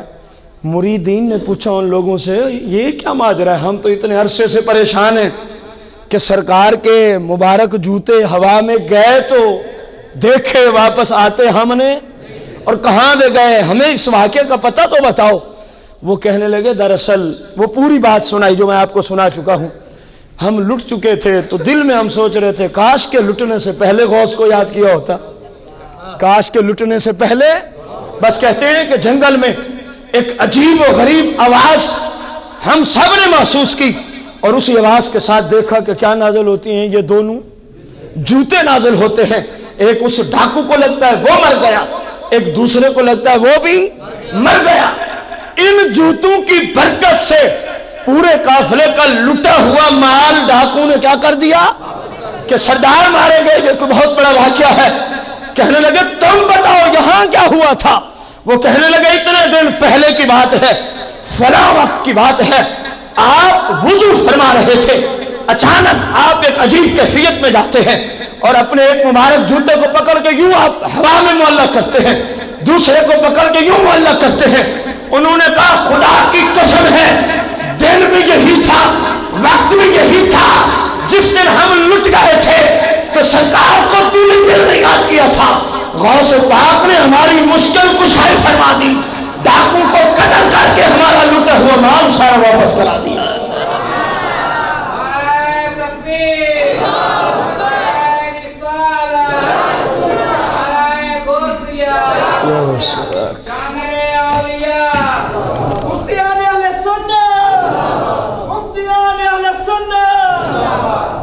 میرے بھائی غور کرنا، سرکار بغداد رضی اللہ تعالیٰ عنہ کی صرف بندہ کرامات پہ ہی کلام کرے نا تو کئی گھنٹے درکار ہیں۔ جو لکھ کے محفوظ ہوئیں اللہ جانے وہ کتنی تھیں جن کو لکھا ہی نہیں جا سکا، جن کو لکھا ہی۔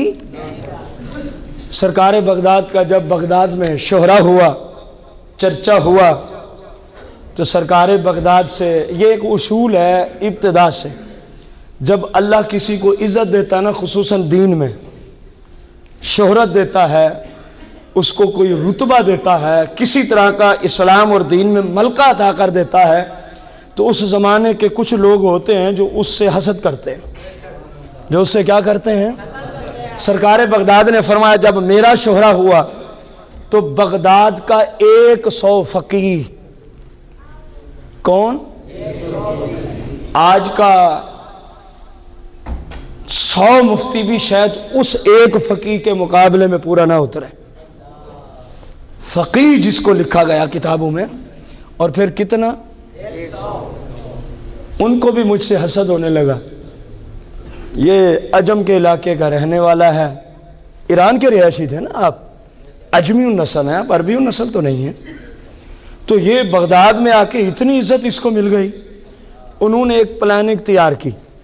غور سے سننا، ولی کچھ نہیں کر سکتے، اس بات پہ سننا، ویسے تو بہت کچھ سن بھی چکے۔ ولی تو وہ ہوتا ہے جس کو اللہ کی عطا سے بندوں کے دلوں پر بھی تصرف کرنے کی اجازت ہوتی ہے، جیسے چاہیں کسی کو موڑ دیں، جیسے چاہیں کسی کو بھلا دیں، جیسے چاہیں کسی کو عطا کر دیں، لیکن اللہ کی عطا سے، اللہ کی عطا سے۔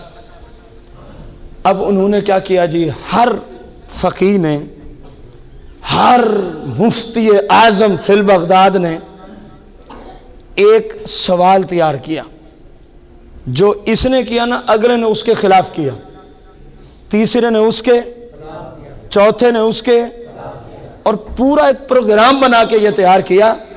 ان کی بڑی عزت ہے، بڑی شان ہے، جب ہمارے جیسے مفتیان کرام 100 مفتی مختلف مشکل ترین سوال ڈھونڈ کے جائیں گے تو دیکھ لیں گے کیسے ہمیں جواب دیتا ہے۔ یہ نیت تھی، سوال کریں گے تو دیکھ لیں گے کیسے ہمیں، بڑی ان کی عزت ہے۔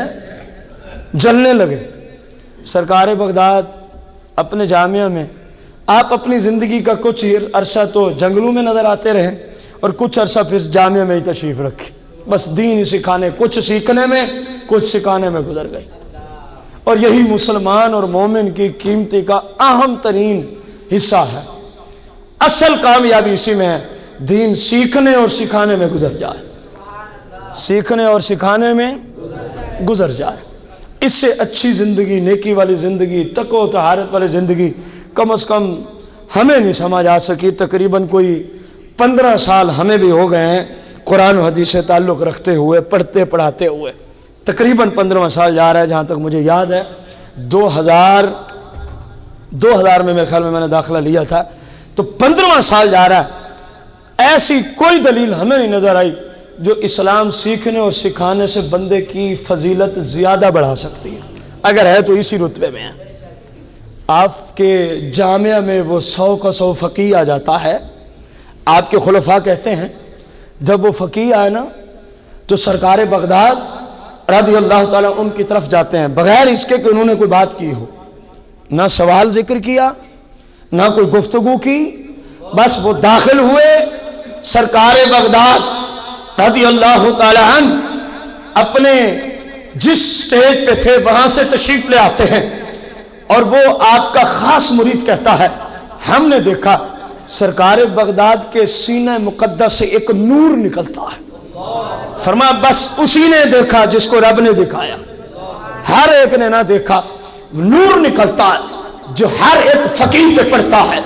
غوث ان کے سینوں پہ ہاتھ مارتے ہیں، فرمایا بتاؤ وہ جو تم سوال تیار کر کے لائے ہو، حالانکہ انہوں نے کوئی سوال بتایا، بتاؤ وہ جو تم میرا امتحان لینے آئے ہو، کہاں ہے وہ تمہارا سوال؟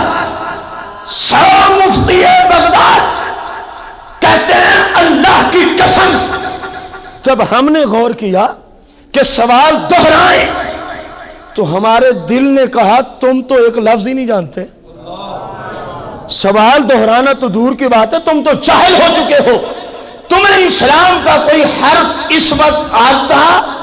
غوث نے سب کچھ سلب کر لیا، فرمایا بولو کیا سوال ہے تمہارا، میں جواب دینے کو تیار۔ فرمایا تم یہ سمجھتے ہو ہم جواب نہیں دے سکیں گے؟ اللہ نے تو یہ شان دی ہے، چاہے تو تمہارا سارا علم ہی ہم نے چھوڑ کے رکھ دیں۔ اب بولو ہے کسی میں مجال؟ تو آپ کے مریدین کہتے ہیں اس وقت ان فقیہوں میں سے اکثر نے اپنے کپڑے پھاڑ ڈالے. یہ ایک کیفیت ہوتی ہے، ایک حال ہوتا ہے، ایک نظام ہوتا ہے. جب ایسی کوئی صورتحال سامنے آ جائے اپنے کپڑے پھاڑ کے چیخنے لگے، چلانے لگے. سرکار بغداد تشریف لاتے ہیں واپس اپنے سٹیج پر. فرمایا لوگوں سنو، یہ 100 مفتی ہے، یہ میری عزت و شان سے جلتا تھا. انہوں نے پورا پروگرام بنایا کہ ہم یوں مشکل سوال تیار کریں گے، ہر بندہ اپنا سوال رکھے گا، دیکھیں گے کیسے جواب دیتا ہے.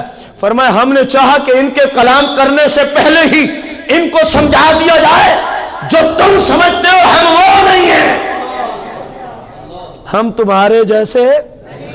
اللہ نے ہمیں کچھ شان اور عطا فرما رکھی ہے. فرمایا میں نے ان سے سب کچھ سلب کر لیا. میں نے کہا اب بول. اب گونگے بگن پہ بیٹھے ہیں، بولنا نہیں آتا، سوال کیا کریں گے، بولنا نہیں آتا. فرمایا بول لو. چپ. وہ تڑپ رہے ہیں.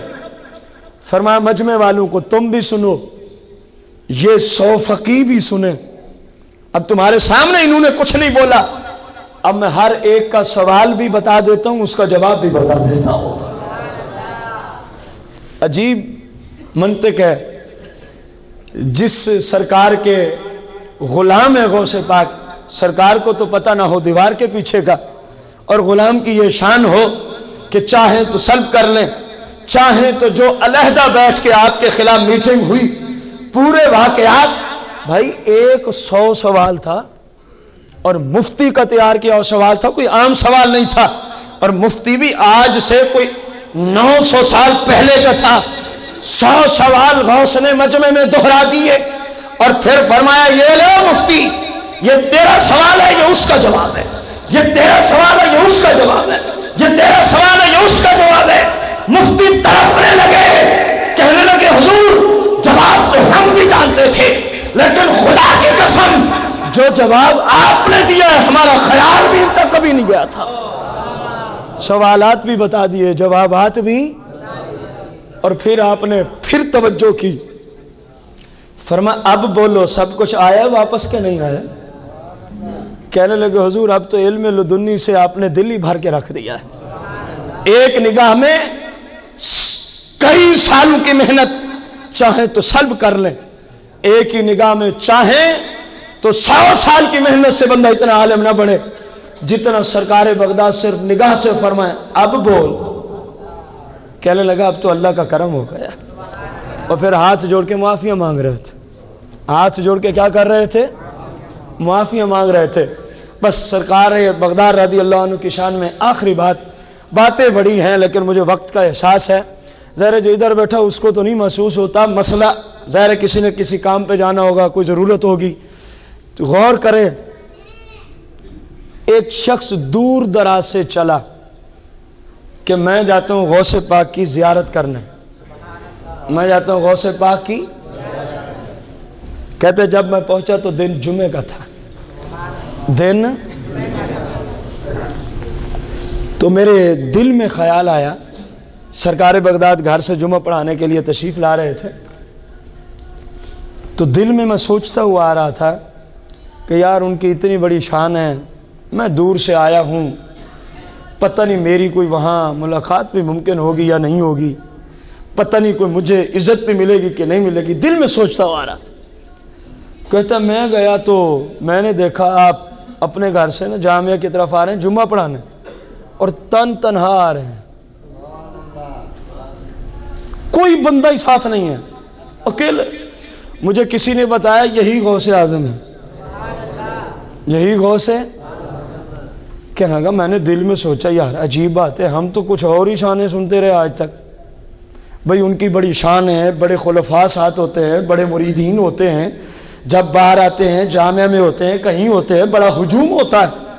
یا تو ان کو کوئی پوچھتا ہی نہیں، معاذ اللہ. یہ ان کے خیال میں، یہ تصورات میں یہ خیالات دوڑنے لگے. تو کہتا ہے میں نے کیا دیکھا، یکا یک پتہ نہیں وہ مخلوق کہاں سے آئی، میں نے دیکھا سرکار بغداد نظر ہی نہیں آتا، اتنا ہجوم ہو گیا ہے، اتنا رش پڑ گیا. میں نے پھر دل ہی دل میں سوچا اس سے تو یار وہ پہلی حالت ہی اچھی تھی. کہتا ہے پھر دیکھا لوگ پھر اپنی اپنی جانب، سرکار بغداد اکیلے جا رہے ہیں. تو میں سرکار کی بارگاہ میں پہنچا، مجھے تسلی ہوئی کہ یہ واقعی وہی ہے۔ اگلی بات سننے کے قابل ہے، یہ ساری باتیں وہ ہیں جن کو ابھی تک حروف کی دنیا میں ڈھالا نہیں گیا تھا، تلفظ ادا نہیں کیا گیا تھا، دل ہی دل میں سوچا گیا۔ کہتے ہیں جب میں سرکار کی بارگاہ میں پہنچا نا تو سرکار بغداد نے مجھے فرمایا پہلے تیری ہی خواہش یہ تھی کہ ہم دور سے جا رہے ہیں، پتہ نہیں کوئی ملنے بھی دے گا یا نہیں، اتنی شان کے مالک ہیں، اتنا ہجوم ہوگا، ہمیں کوئی جانتا تو ہے نہیں کہ ملاقات کروا دے۔ تو ہم نے کہا چلو جس کا کوئی نہیں اس کے ہم جو ہیں، ہم نے خود لوگوں کو اپنے آپ سے پھیر دیا، کیونکہ میرے رب نے مجھے لوگوں کے دلوں پر مکمل کنٹرول دیا ہے۔ جب میں نے تیرے لیے پھیر دیا، پھر تیرے ہی ذہن میں مختلف سوالات اٹھنے لگے، ہم تو کچھ اور سمجھ کے آئے تھے، یہ تو کچھ ان کو تو پوچھتا ہی کوئی نہیں، ہم تو اتنا صبر کر کے آئے۔ تو میں نے کہا چلو تیری تسلی کے لیے بندوں کو پھر آنے کی اجازت دے دیتے ہیں۔ ہم نے پھر ان کے یوں مٹھی کھول دی تو لوگ پھر آ گئے۔ تو نے پھر سوچا اس سے تو پہلی حالت ہی اچھی تھی، ہم نے کہا چلو بندے کو جلدی سمجھ آ گئی ہے، ہم نے پھر ہاتھ بند کیا تو لوگ پھر چلے گئے، تو ہم تک آ پہنچا ہے۔ فرمایا ہم میرے غلام، ہم جو بھی کرتے ہیں حکمت کی وجہ سے کرتے ہیں، ہم نے تو تجھے زیارت کرانے کے لیے سب کچھ کیا ہے، تاکہ تو دور سے آیا ہے کہیں تو خالی نہ جائے۔ کیونکہ اللہ والے ہمیشہ مشکلیں دور کرتے ہیں، اللہ والے لوگوں کی مجبوریوں کو دور کرتے ہیں، پریشانیوں میں ان کی ہیلپ کرتے ہیں۔ فرمایا ہم تو تیری زیارت کے لیے سب کچھ کر رہے تھے۔ کتنا بڑا کام ہے ایک بندے کی دل کو خوش کرنے کے لیے، ایک بندے کی دل کو خوش کرنے کے لیے۔ اب بس میں کہہ تو چکا کہ آخری بات، لیکن میرا دل مجبور ہو گیا ایک اور بات پہ، یہ یقیناً آخری بات ہوگی انشاءاللہ۔ سرکار بغداد فرماتے ہیں جب میں اس قابل ہوا کہ لوگوں سے ہم کلام ہوں، لوگوں سے مراد محدثین، مفسرین، فقہا ہیں، تو فرماتے ہیں ظہر کے قریب کا وقت تھا، میں بغداد شریف میں موجود ہوں، لیکن سوچ رہا ہوں کہ میں ایک اجمی النسل ہوں، اجمی النسل، یہ سارے فصاحت و بلاغت کے سمندر ہیں، میں ان سے کیسے کلام کروں؟ فرماتے ہیں بس میں اتنا سوچ رہا تھا تو جاگتے ہی سرکار مدینہ تشریف لے آتے۔ فرمایا بیٹا کس تردد میں پڑے ہو، کس پریشانی میں ہو؟ میں نے عرض کی نانا حضور یہ سارے عربی النسل، فصاحت و بلاغت کو جاننے والے، میں اجمی النسل ہوں، میں اس تردد میں ہوں میں ان سے کلام کروں یا نہ کروں، کہیں کلام میں یہ میرے اوپر غالب ہی نہ آ جائے۔ تو فرماتے ہیں سرکار مدینہ نے فرمایا بیٹا اپنا منہ کھول دو، اپنا منہ کھول دو۔ میں نے منہ کھولا تو سرکار نے 7 مرتبہ، کتنی مرتبہ؟ میرے منہ میں اپنا لعاب دہن داخل فرما دی۔ فرمایا بیٹا اب جہاں جس وقت جیسے جی چاہے کلام کرتے جانا ہے۔ سرکار واپس تشریف لے جاتے ہیں۔ فرمایا میں نے ظہر ادا کی، اب سوچ رہا تھا کہ بولوں، بس سوچ ہی رہا تھا کہ بولوں تو شہنشاہ ولایت تشریف لے آتے ہیں، مولا کائنات مولا مشکل کشا تشریف لے آتے ہیں۔ فرمایا بیٹا خیریت ہے بولو۔ میں نے پھر وہی کہانی سنا دی کہ یہ عربی ہیں اور میں، فرمایا چلو منہ کھول دو، سننے کے قابل بات ہے، چلو کیا کرو؟ فرمایا مولا کائنات نے 1 مرتبہ لعاب دہن داخل فرمایا، دوسری مرتبہ فرمایا، تیسری مرتبہ فرمایا، چوتھی مرتبہ، 5ویں مرتبہ اور رک گئے۔ میں نے عرض کی دادا جان 7 کا عدد پورا تو فرما دیتے، پہلی بات یاد ہے آپ کو؟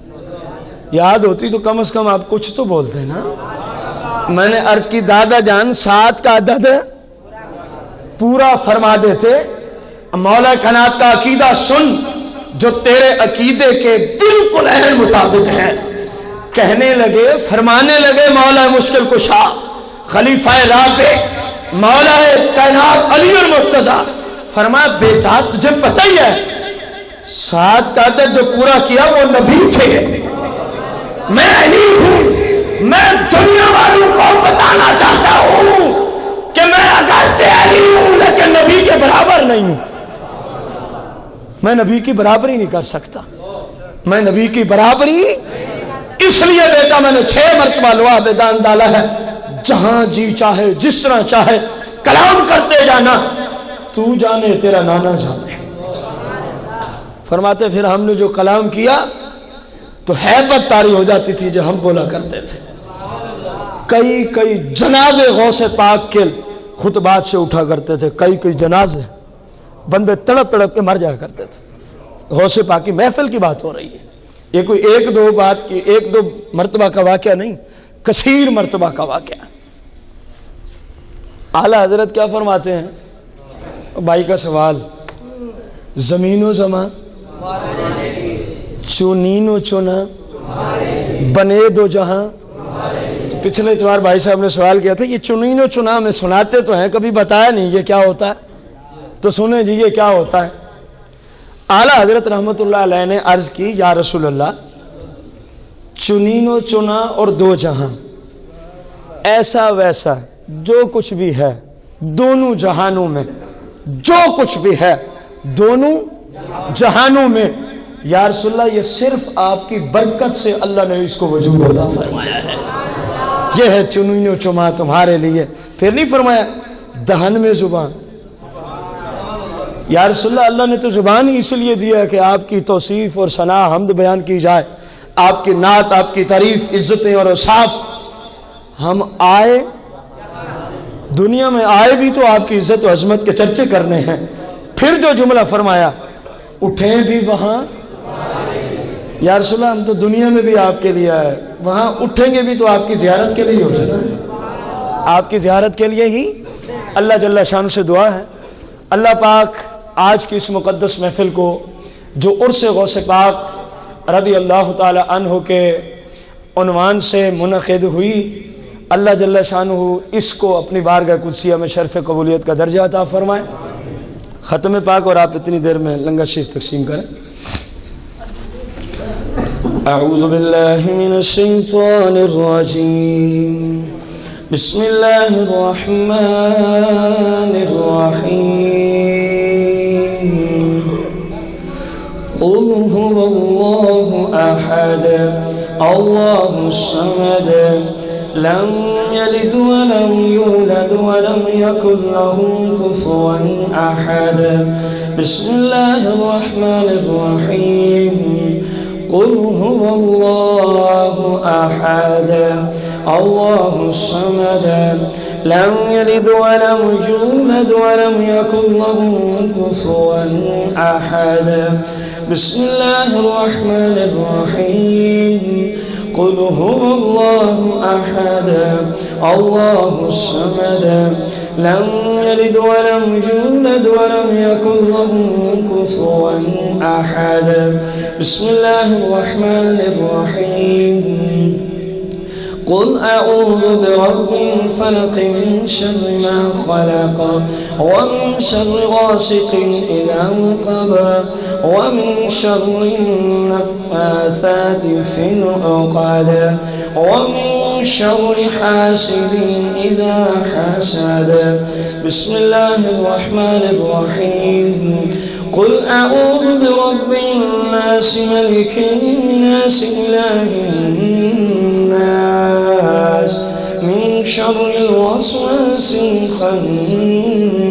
الخناس الذي يوسوس في صدور الناس من الجنة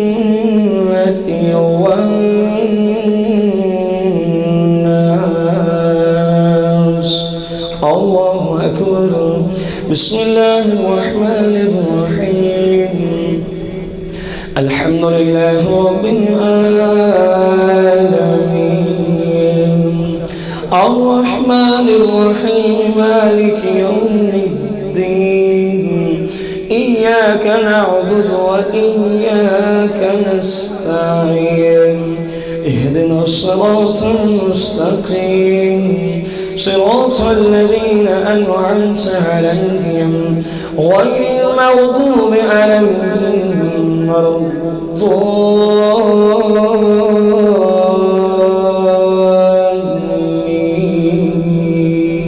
آمين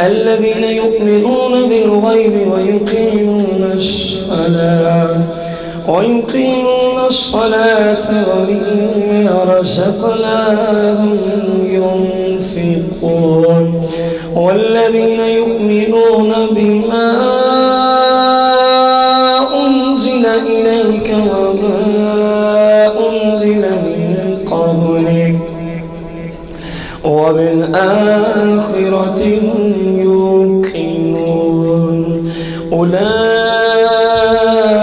على هدى من ربهم وأولئك